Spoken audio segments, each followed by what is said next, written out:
developing the eco-campus Hubert Reeves. Our goal is to attract clean tech companies that do R&D. I'm working in biotechnology, where we produce new drugs for diseases for which there is no cure yet.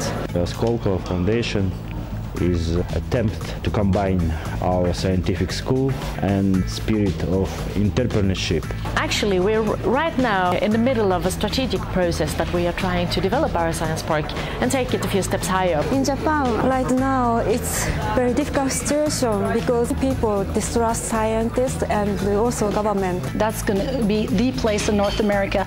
Montreal is really booming with innovations in clean tech. It was very interesting to compare methodology of colleagues from India, from Mexico, different countries, but the same challenge. Were there any insights for you? The main result for me is understanding of mainstream and understanding of the horizon. Communication itself is really important.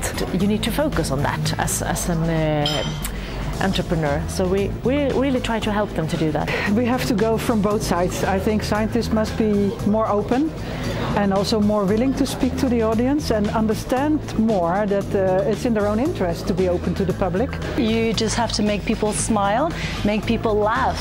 Scientists find the hardest thing for them is telling in plain languages what they do, because it's very technical and complicated. Before, our innovators, when they had the ability to hire people, they hired more developers and even more developers. And now we have convinced them to also hire some salesperson and hopefully some communication person.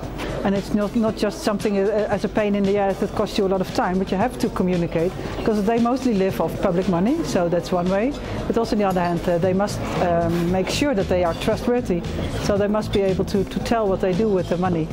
And I also think PR professionals and journalists, PR professionals should be very modest, I think, not spin too much, because then nobody believes it anymore. We say what we feel is right, and sometimes if we are confronted with topics that are less popular, we cannot change our minds. We have to do what we say. You know, we don't promise things that we cannot do, and we gain credibility. After the crisis, you have to be honest, and that's the only choice. You're honest, people like you, and the rest is history. Communication is to find common language for scientists and for entrepreneurs. They often can't understand each other. If you have been in the scientific field for 10 years or more, you don't even realize that you speak a specific language. So you have to be able to recognize that in the first place, and then you should be able to translate it to regular talk. And I think not everybody can do that, because some people are so involved in their science.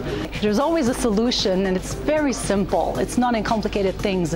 You know, a few questions and answers. Do I understand you right that the next generation of scientists are those who are humorists, who are able to be fun, first of all? Yes, you have to have fun. You know, you have to know your subject, okay, and be professional, but also at the end you have to have fun. If you don't, you're missing something, and you don't have it all. On the other side, we have trained journalists. For instance, in the high-quality newspapers that we have science journalists. The Financial Daily, Financieel Dagblad, or the NRC, which is a very high-level newspaper, and the Volkskrant, which is the people's paper.